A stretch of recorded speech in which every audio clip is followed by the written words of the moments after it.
और पटना से खबर, जहां डिप्टी सीएम तेजस्वी यादव का बड़ा बयान सामने आया। तेजस्वी ने कहा कि बिहार में लोकसभा चुनाव में कोई लड़ाई नहीं है। जेडीयू और आरजेडी के विलय के सवाल को लेकर तेजस्वी ने कहा कि बीजेपी में इंडिया अलायंस को लेकर बेचैनी है। सुशील मोदी बस मीडिया के लिए बोलते हैं, बोलने वाले हजार बात बोलते रहते हैं। वो अपनी बात किसी और के मुंह में थोपना चाहते हैं, इस तरह से थोड़ी होता है। लेकिन एक बात तो है कि किसी को कुछ ना कुछ तो बोलते ही रहना है। क्यों इंडिया अलायंस की बैठक के बाद कुछ लोग बेचैनी में कह रहे हैं कि लोग में नहीं बन रहा है, झगड़ा हो जाएगा? कौन बोल रहा है? कौन बोल? बीजेपी के लोग। तो उनको बेचैनी है। तो कितनी मजबूती से लड़ाई होगी इंडिया की? चुनाव भी होगा, अब देखिएगा ना। अब बिहार में लड़ाई कहाँ है? बिहार में किस बात का लड़ाई है? 50% वोट की बात कही है कि अब की बार 50% पार कर जाएंगे मोदी जी ने। बोलने वाला तो 1000 कर दे। इधर ललन सिंह ने राष्ट्रीय अध्यक्ष पद से हटाए जाने की चर्चा और सुशील मोदी के दावे पर पलटवार करते हुए कहा कि नीतीश जी की बात सुशील मोदी जान रहे हैं, शायद उनसे बात हुआ होगा। जो भी कुछ कह रहे हैं वो ज्योतिष नहीं है। एनडीए गठबंधन में सब ऑल इज वेल है। जेडीयू के राष्ट्रीय अध्यक्ष ललन सिंह ने कहा कि 3 सप्ताह में सभी सीटों का बंटवारा होगा। वहीं गिरिराज सिंह के जेडीयू में टूट वाले बयान पर कहा कि गिरिराज सिंह का अपना टीआरपी है, गिरिराज सिंह अपने टीआरपी पर चलते हैं, कुछ बोलना है इसलिए बोलते रहते हैं।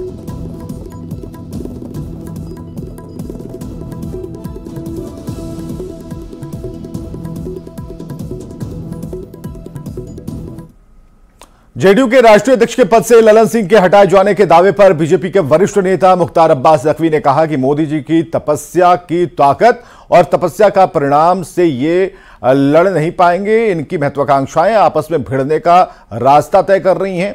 ये गठबंधन बना था, इसमें विरोधाभास और आकांक्षाओं का टकराव था, बिखराव था, इसलिए उदाहरण दिखाई दे रहा है। बात करते हैं बीजेपी के वरिष्ठ नेता मुख्तार अब्बास नकवी से। नकवी साहब, जेडीयू के भीतर घमासान मचा हुआ है। आपके पार्टी के नेता तमाम लोगों की तरफ से दावा किया जा रहा है कि जो राष्ट्रीय परिषद और राष्ट्रीय कार्यकारिणी की दिल्ली में बैठक होगी, ललन सिंह को उसमें हटा दिया जाएगा राष्ट्रीय अध्यक्ष के तौर से। मोदी जी के तपस्या की ताकत और परिश्रम के परिणाम से तो ये लड़ नहीं पाएंगे। अब इनकी महत्वाकांक्षाएं जो है वो आपस में भिड़ने का रास्ता तय कर रही हैं। और एक चीज बहुत साफ है कि जो ये गठबंधन बना था, गठबंधन में जिस तरह के इनके विरोधाभास थे, जिस तरह से महत्वाकांक्षाओं का टकराव और बिखराव था, उसका कहीं ना कहीं उदाहरण दिखाई पड़ रहा है। कर्नाटक में जो फैसला लिया जा रहा है, हिजाब पर जो बैन था उसे हटाया जा रहा है। देखिए, मुझे लगता है कि कुछ लोगों की आदत हो गई है कि मुस्लिम लड़कियों के तालीम और तरक्की पर तालिबानी ताला जोड़ दो।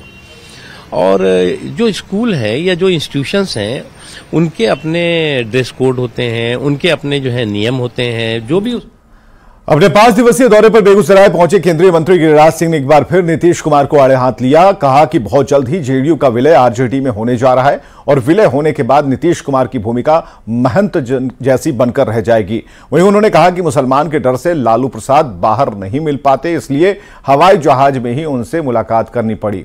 पत्रकारों से पूछे जाने पर उन्होंने एक बार फिर कर्नाटक सरकार पर हमला बोला और कहा कि आज देश में सरिया कानून को स्थापित करने की साजिश रची जा रही है। लालू जी ने जो मुझे कहा है कान में, मैं राजनीतिक दृष्टि से सब बात नहीं बोलूंगा, लेकिन इतना जरूर कहूंगा कि अब आने वाले दिन में यथाशीघ्र जनता दल यू का विलय होगा आरजेडी में। ये मैं आपको कह रहा। केंद्रीय ग्रामीण विकास एवं पंचायती राज मंत्री गिरिराज सिंह ने एक बार फिर लालू और मुलायम परिवार पर जमकर निशाना साधा। उन्होंने कहा कि बीजेपी एक ऐसी पार्टी है जो वंशावली पर नहीं चलती, राजा का राज जो नहीं है। मुलायम सिंह के बेटे अखिलेश यादव ही मुख्यमंत्री बनेंगे और लालू प्रसाद के बेटे तेजस्वी ही मुख्यमंत्री बनेंगे। ये भारतीय जनता पार्टी में नहीं है। भारतीय जनता पार्टी एक ऐसी पार्टी है जो वंशावली पे नहीं चलता, राजा का राज नहीं है कि अखिलेश यादव का बेटा, ये मुलायम सिंह का बेटा अखिलेश यादव ही मुख्यमंत्री बनेंगे और लालू यादव का बेटा तेजस्वी यादव ही उप मुख्यमंत्री बनेगा। ये भारतीय जनता पार्टी में नहीं है। हम जात पात नहीं करते, हम कार्यकर्ता को देखते। आज 3 मुख्यमंत्री बने हैं, तीनों कार्यकर्ता हैं और मोहन यादव कुल खानदान से आता है, लेकिन राजा के खानदान से नहीं आता है। और अगली खबर आरा से, जहां सीनेट की बैठक का विरोध कर रहे छात्रों को पुलिस ने लाठीचार्ज किया और यूनिवर्सिटी का गेट तोड़कर छात्र अंदर प्रवेश चाहते थे। इसके बाद छात्रों ने यूनिवर्सिटी का गेट तोड़ा और इसके बाद पुलिस ने लाठीचार्ज शुरू कर दी। लाठीचार्ज में छात्रों को गंभीर चोट आई है। हालात क्या है, अमरजीत शर्मा बताएंगे। अमरजीत, क्या स्थिति है अभी फिलहाल?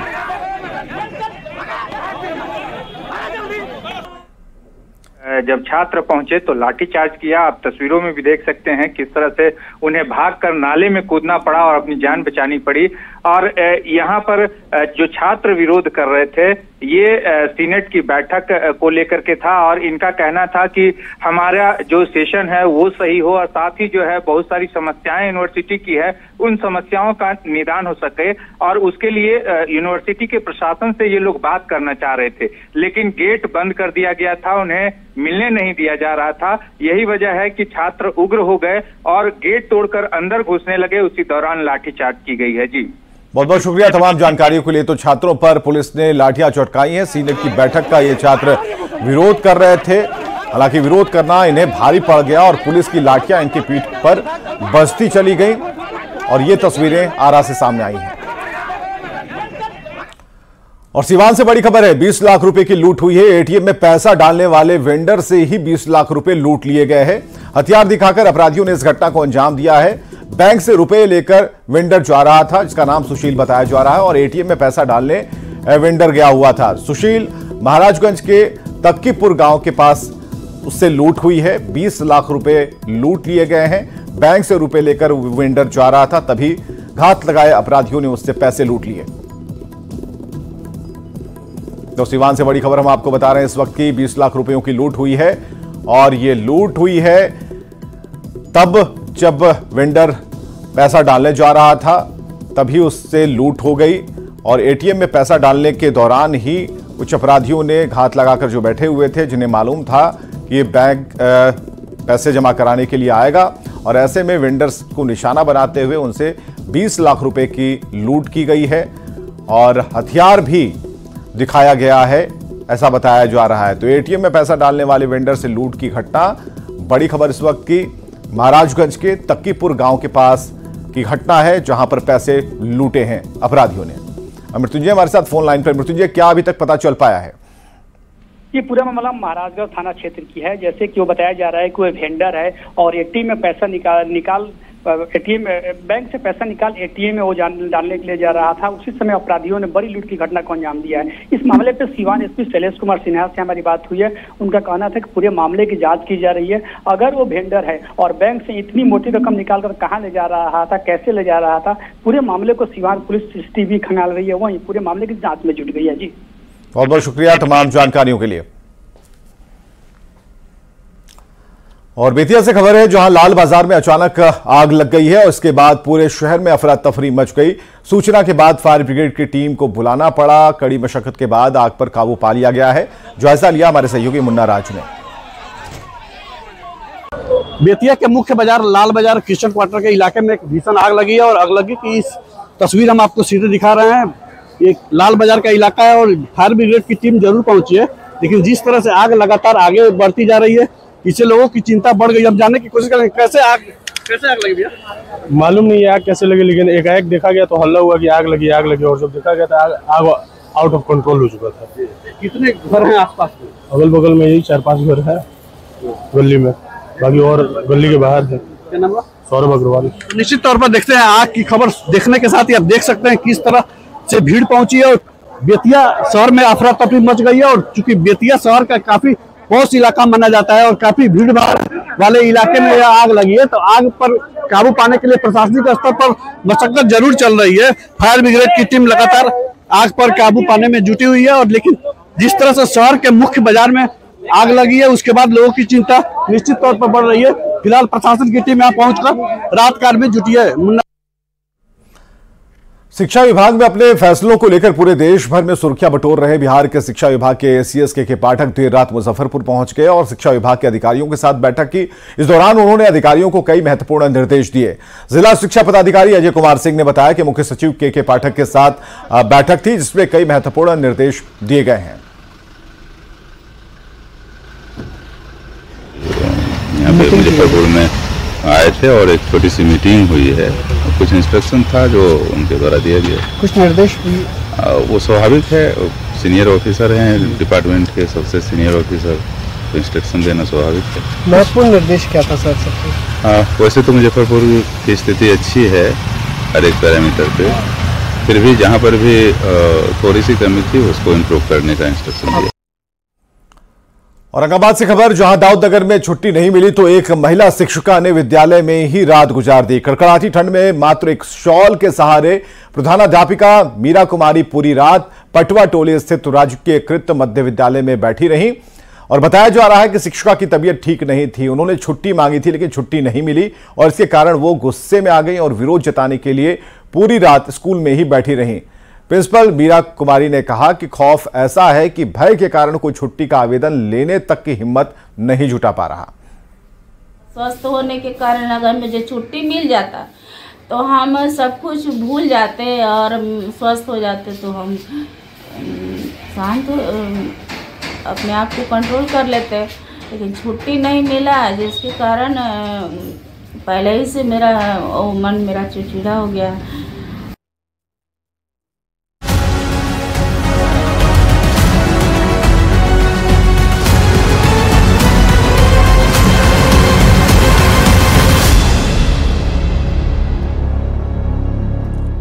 देश के कई राज्यों में कोरोना के नए वेरिएंट JN-1 के मामले सामने आने के बाद बेतिया के गवर्नमेंट मेडिकल कॉलेज अस्पताल में स्वास्थ्य विभाग अलर्ट है। अस्पताल में कोविड वार्ड बनाने के साथ पूरे जिले के अस्पतालों को जोड़ने के लिए विशेष कंट्रोल रूम बनाया गया है, जहां से कोरोना मरीजों की मॉनिटरिंग होगी।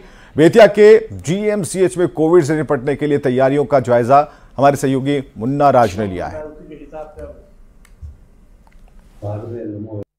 कोरोना के नए वेरिएंट JN-1 के दस्तक के साथ ही बिहार के सभी अस्पतालों की स्थिति को सुधारने की कवायद शुरू की गई है और हम बेतिया के GMCH की आपको तस्वीरें दिखा रहे हैं और बेतिया के GMCH में विशेष तौर पर कंट्रोल रूम अभी से काम करना शुरू कर दिया गया है और इस कंट्रोल रूम को जिले के सभी प्राथमिक स्वास्थ्य केंद्र से जोड़ा गया है और पूरी GMCH की टीम मुस्तैद है और स्पेशल कोविड वार्ड बनाए गए हैं और इसके साथ ही जो प्राथमिक स्वास्थ्य केंद्र से लेकर और GMCH की बात करें, सभी अस्पतालों में कोविड जांच की प्रक्रिया को तेज कर दिया गया है और कोविड के विभिन्न जो स्वरूप होते हैं सभी तरह की तैयारियां कर ली गई है। हम जानने की कोशिश करेंगे कैसी तैयारी है GMCH। मेरे यहाँ सारी तैयारियां पूर्ण हो चुकी हैं। मेरा तीनों ऑक्सीजन प्लांट जो PSC प्लांट है वो भी वर्किंग कंडीशन में है। LMO मेरा वर्किंग कंडीशन में 30 बेड का हम लोगों ने डेडिकेटेड डेंगू वार्ड बनाया है। सारी दवाइयाँ अवेलेबल है जो SOP के अकॉर्डिंगली हम लोग SOP भी बनवा लिए हैं, SOP लगवा दिए हैं। SOP के अकॉर्डिंगली हम लोग उसका ट्रीटमेंट करेंगे। अभी तक RT-PCR मेरा टेस्टिंग बढ़ चुका है, पहले जो होते थे उसे हम लोगों ने बढ़ा दिया है, उसके लिए रोस्टर बना दिया है। पर डे मोर देन 200 हम लोग RT-PCR कर रहे हैं।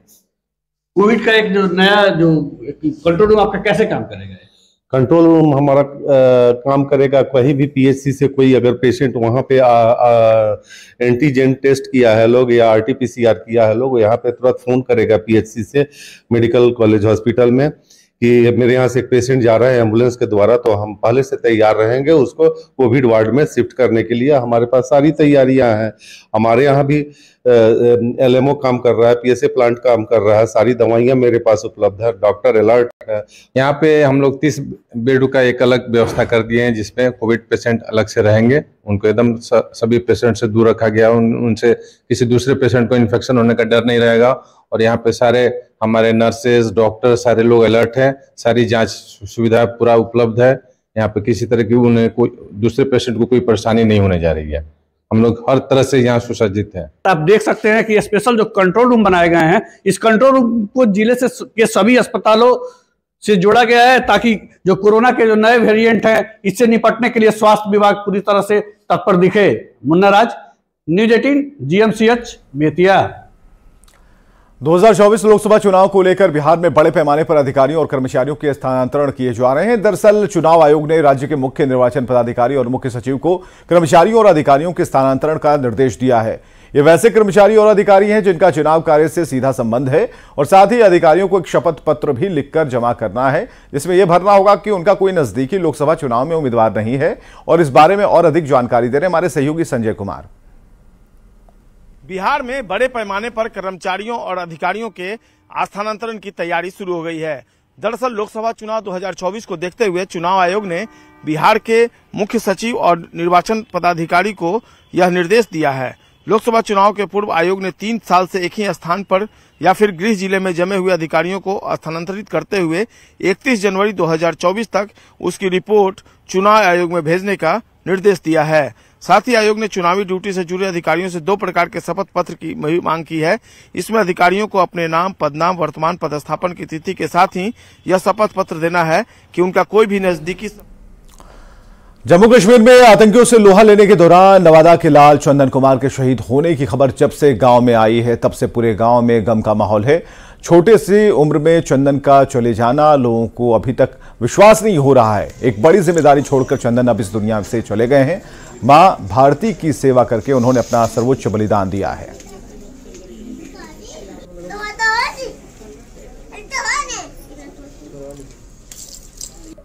मां भारती के सपूत और नवादा के लाल चंदन कुमार के जब से शहादत की खबर आई है तब से पूरे गांव में शोक की लहर दौड़ गई है। और इस वक्त हम आपको तस्वीर चंदन के घर का दिखा रहे हैं, जहां आप देख सकते हैं कि शोकाकुल परिवार को सांत्वना देने के लिए यहां आसपास के लोग आए हैं। उनके परिवार, मित्र, गांव के लोग यहां बड़ी संख्या में पहुंचे हैं। चंदन की शहादत की खबर आते ही लोगों को बिल्कुल यकीन नहीं हुआ, क्योंकि एक बहुत छोटे से ही उम्र में चंदन जो है वीरगति को प्राप्त हुआ है। और जब से चंदन की खबर जो है गांव में जो आई है तब से सभी लोग हतप्रभ है। और घर, पूरे गांव के एक भी घर में चूल्हा नहीं जला है। और इस बात से आप अंदाज़ा लगा सकते हैं कि आप चंदन का घर देखिए, अभी भी आज भी उसी अवस्था में है जैसे वो छोड़ के गए थे। और कई सपने वादे वो यहाँ करके गए थे। हम माँ से उनकी स्थिति आप देख सकते हैं। हम सीधे माँ से हम करते हैं कि इस वक्त उन्हें संभालना मुश्किल हो गया, क्योंकि बहुत सारे लोग यहाँ पे आए हुए हैं उन्हें सांत्वना देने के लिए।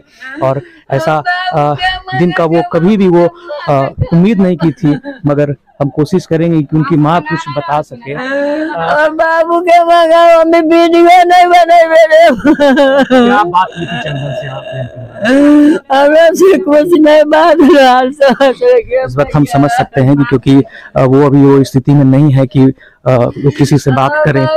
हम चंदन के पिताजी हैं, हम पिताजी से हम बात करेंगे। क्या बात हुई थी जब उनकी बात, क्या खबर मिली? हमें तो 12 बजे रात में छोटा लड़का के फोन आया, तो उसने पूछे कि केवल से आप कौन बोल रहे हैं? केवल आप कहाँ बोल रहे हैं? केवल हम जम्मू कश्मीर से बोल रहे हैं। केवल हम जम्मू कश्मीर का बोल रहे हैं, तो हम चंदन के छोटा भाई हम हैं। छोटा भाई क्या नाम है? तो हम आपका नाम हमारा अभिनंदन है। तो इतना बोल करके और वो जो था कि इसको कुछ समझाने लगे, माने मतलब से कुछ 10 मिनट मैंने उसको समझाया। और उसके बाद बोले वहाँ से कि आपका चंदन भाई जो था तो शहीद हो गया। इतना बोल करके काम हो गया भैया आप लोग का रिकॉर्ड। देखिए इस वक्त लोग जो है वो इस स्थिति में नहीं है, लोग अभी वो स्थिति में नहीं है कि लोग का सवाल जवाब ले सके, क्योंकि ये माहौल जो है वो पूरी तरह से बदला हुआ है। और इस बात से सहज ही आप अंदाजा लगा सकते हैं कि जो इस परिवार पे जो बीता है वो शायद किसी को ये आशंका नहीं थी। लोग अब चंदन के पार्थिव शरीर का आने का इंतजार कर रहे हैं। तो यह गांव में जो है वो पूरी तरह से जो चंदन के जो जाने का जो जब से समाचार आया है तब से लोग इस बात को विश्वास नहीं कर रहे हैं। अनिल विशाल, न्यूज़ 18 नवादा। और खबरें लगातार जारी हैं, बने रहिए हमारे साथ।